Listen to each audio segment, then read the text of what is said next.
A good evening to you all. My name is Emmanuel Odekunle, also called the Chronicler, and I'm going to be reading from my book of poetry called Fistful of Bokeh, several poems for you tonight. So the first poem I'm going to be taking is called Do You Know My Name? And it reads thus. Do you know my name? This is the story of my mothers, whose blood watered valleys, whose hands you bound in shackles with gold chains around my neck. I am a prisoner, yes, a slave. My back is stared with squirrel kisses, my knuckles raw from endless toil. My feet are swollen from marching, my hairs are grayed and heavy with pain. To labor while you sit on pews and thrones, to slave while you smile on podiums and high places, your crooked teeth gleaming with deceit. You swore protection, a house in the alley, but on my head is written condemnation. Damn your folly. I am not my mother.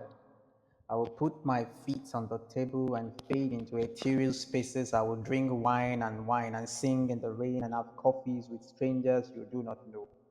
I will get my hair done and watch the sunrise. Then you will know my name. Well, the second poem I'll be reading for you is titled The Flood. And all the world wails on the night a girl is born, her body becoming the stronghold a man wants to break through at night and have fast fun.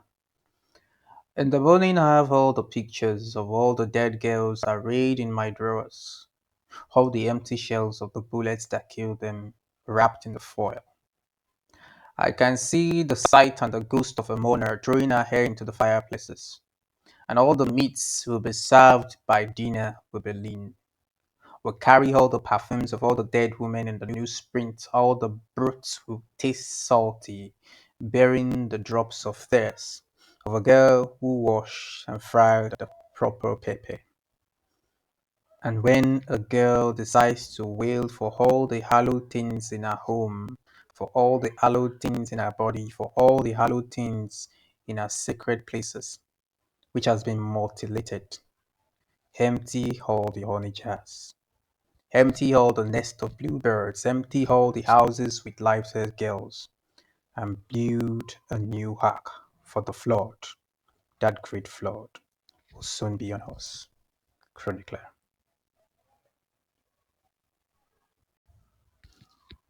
So I'm going to be reading another poem called When They Come For Us. When they come for us, my mouth will carry broken testaments, for I have not been sealed. I hold strangers in my eyes, I am stripping for them. They will bring my mother's mirrors into my room for me to vomit the reflections of the strangers. They will bring watercolors and brushes for me to paint the men I've been crushing on. And if I could paint and paint and paint the strangers in my dreams on canvas, if I could stop and stop and stop myself halfway through redeeming the voices of men swirling in the other room reserved for my mother and father. And my father has left. My mother buys me mirrors and watercolors to hold my chastity in place, or wanting the strangers in my dream. The man who brings scripts of minted cash to her and minted sweets to me to have my mother and keep me from vomiting the trysts they've had to my father when he returns from war. Chronicler. So the next poem is called Another Woman from Florida. And I have lost the language. And I've lost my heart that keeps me thus. I can't be pressured to entice the world and prove my truth is like water. And this fasting trying to push me into a mother woman, I metamorphose. I can't believe now that I'm Canberra's glow, and I write a poem as fast as a plane leaves a tarmac. I won't sob about the country I deserted. I'm proud. I own black ties, proud of I own black houses painted in black. Proud I own white cars and a pair of switchblades. And my child is the conviction that everything here carries my scent. So I'm so proud I can name her and this place, Florida. Chronicler. So this next poem is a series of haikus and it reads thus. Her girl creeps behind the wood, brown beetle. The gardener's stamp impressed in mud. Gorilla hoof. I don't know that fox song. Monkey chatter. The page does backflips. Exams tomorrow. Weighing stones. I write. I weigh. Chronicler. So this very next poem is a very interesting piece and it's titled December Dilemmas. And so it reads thus. In December, my mom holds a blade, slicing a full chicken into smaller bits, arranging the chopped spinach into silver trays. I'm trying to harvest all the bean pods I planted in the jar in the basement for a year. The fact is, my father is still in the cemetery, communing with the dead. I'm trying to boil all my stockings, all the catfish, trying to hide all the ruse in me before the old sea sheds our tongue. We would have plenty of food this December, and I'll try as much as possible to have children for my husband this coming year, next year. I'll try as much as possible to draw my husband's callous face to love me again. My husband says in his narrate, I try to help my mother with meat splicing, get pissed off with my mother's silly attitudes, vomit stuffs in his Christmas costume. I'm allergic to his austere looks. I've grown some allergies to the autumn air that disturbs this room when they stare at my belly. I'm not comfortable in this bathrobe. When I pick an old picture of me in a frame, I look like a Chinese doll in threadbare clothes. I will try to carry the shame of childlessness without saying a word. I'll search for the shadow with battered plastic eyes. The herbalist prescribe I make a U-turn all through winter. Maybe after I'm done with all these acts, I will have a son. Chronicler. So this next poem is titled A Recollection of Memories. How many hands of grief have fed us? How many hands have stripped us? Answer in the language of Shobra. This is a portrait that tries to make my heart to sing. This is a poetry that's like confession to water. All the pictures that are not safe for sharing on the web have sent in a letter bomb for you to swallow. And some have brothers' letters written to you that describes the intimate tone that disgusts us and describes the different malices that afflict us. Give me a subtle remedy and a recollection of all the good memories in the language of Shobra Chronicler. So this next poem is a very interesting but long poem and it talks about a whole lot of concepts and themes and I hope you're going to enjoy them. The title of the poem is The Beaches She Dreamed of and it reads thus. Sometimes I swallow the taste of silk lime, my body collapsing under the stress of long morning birds, the stream mingling with my thoughts, the water running cold after a while, as though the world itself is tired of the day's beginning. In the shower, I sip up water, steering the ship or the wheelbases that carry me forward. Being a little bit accustomed to the workings of a roller coaster, my heart has learned to rise and fall. The sudden twists and turns that life loves to throw, I should break part. All my love for amulets. My hands pressed to my chest like a shield, a tree trying to grow out of my lung, escaping through my mouth to witness the sun.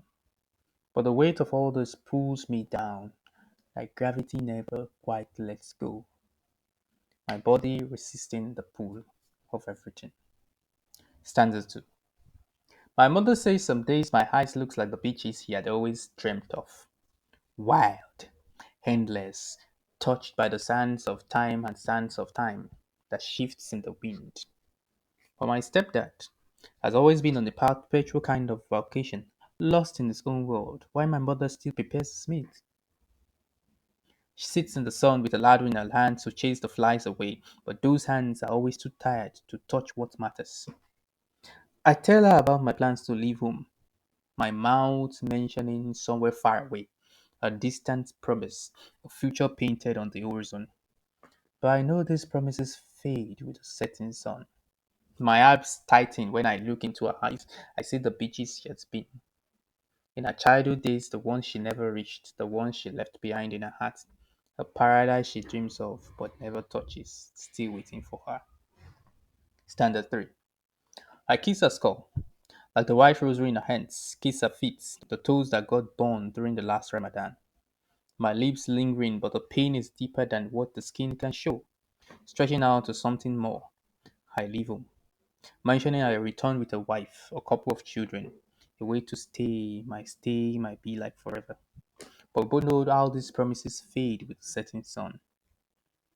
Dreams slipping into the night, fading like the sand of the tides. My mother knees, her fingers crossed on the sign of a cross, a rosary bead dangling 12, each bead a prayer, a plea, a hope that the world might treat me gently as though she could bend it over with her will. Eyes on my suitcase, it contains a black book with the names of a few persons of those I hold close, to those whose faces I carry in my heart, hidden as though they were secrets waiting to be told, waiting to come to life in a different place. Standard 4. I have the picture of my home in my side pockets, pressed into my fabric, so tight that it can never fade. To the memories already dimming, fading into past like the sound of waves receding from the shore, now my ears are deaf to the pleas of all the chattering monkeys on the farm. My eyes fixated on the sound made at the creaking hearts on the hating road, small but unnoticed, but still determined, a quiet march towards something unknown. I have not planned a return trip. A tree tries to grow out of my lungs again, out of the heights my mother saw her favorite beaches, the ones that stretch beyond the horizon where the waves meet the sky, endless, unreachable, just as a dream seems to be. I might return with a wife, a couple of children. I might have named strange names, names that we never know how to pronounce, names that carry the weight of foreign places and foreign dreams. A couple of more black books with names my mother might not be able to spell, and yet they will belong to me, to the new life I built far from the comfort of this world. Standard 5. I might return with flooded beaches in my eyes, those my mother hasn't seen in her dreams. I might return with more memories that make me too uncomfortable, memories that don't fit inside the small house we once knew, too heavy to live again in a space where I used to be whole, where I used to belong. I might return with a new language, with sounds of gongs and screeches in them that scare my mother off, the unfamiliar rhythm echoing in my mind like a storm that won't let her rest. The uncertain unknown I bring with me, I might return with new wits, with new sleep streaks, the 12 eyes now dim, my hearts of love and hate, moving together by the years of the things I have learned that has changed me and made me someone different. Standard 6. My mother's rosary beads still dangling in the 12 months. My stepfather in a kind of perpetual paradise. But the world would have shifted, the tides would have turned, and I would be far away, a stranger to the place I once called home, the place where my roots grew, but now feel distant, a place where I may never truly return to, no matter how much I wish I could. Chronicler. The title of this next poem is called Exhibit 007. 7. I wonder how you make omelette out of nothing. Watch as your molars bite into thick grass.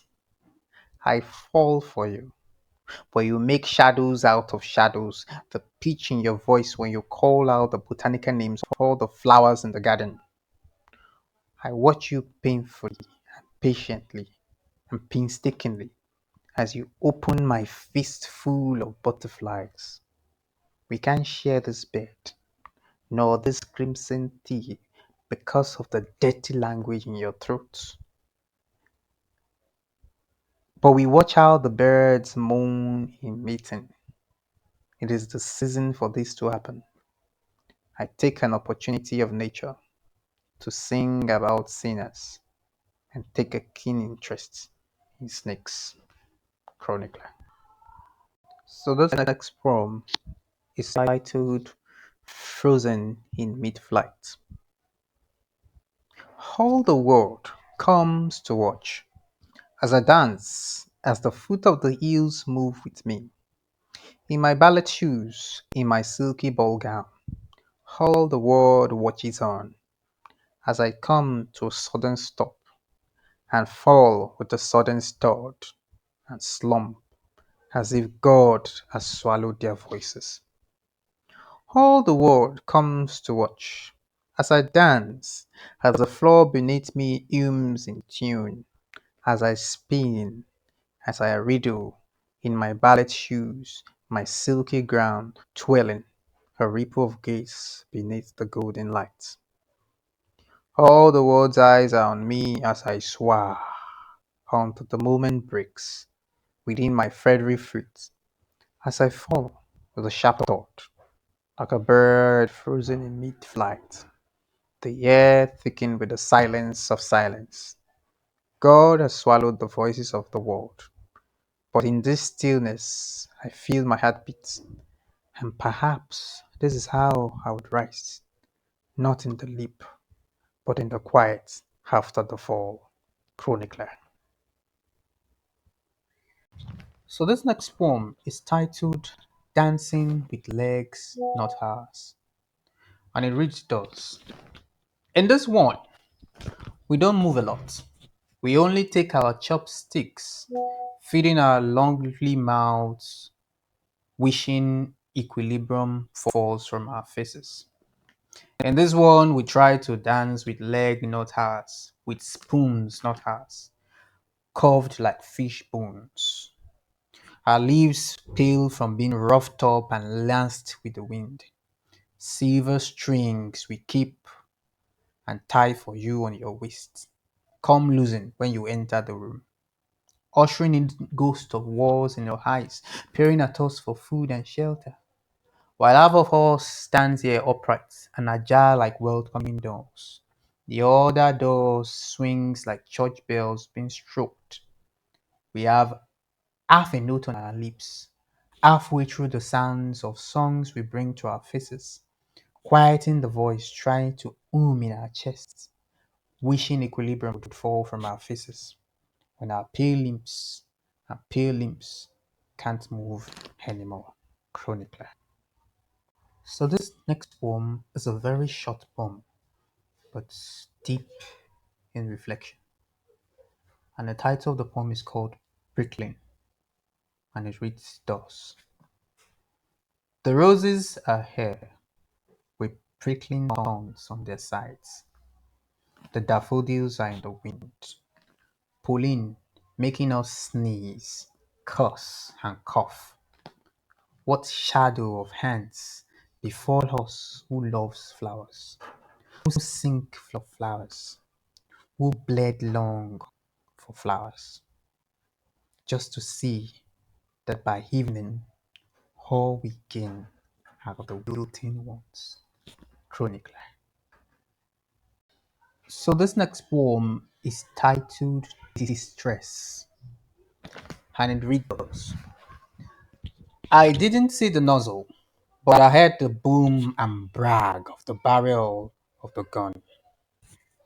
Each machine gun and loading, pelting death, spat out in rounds, tearing through flesh into women, and into clothings of children and infants.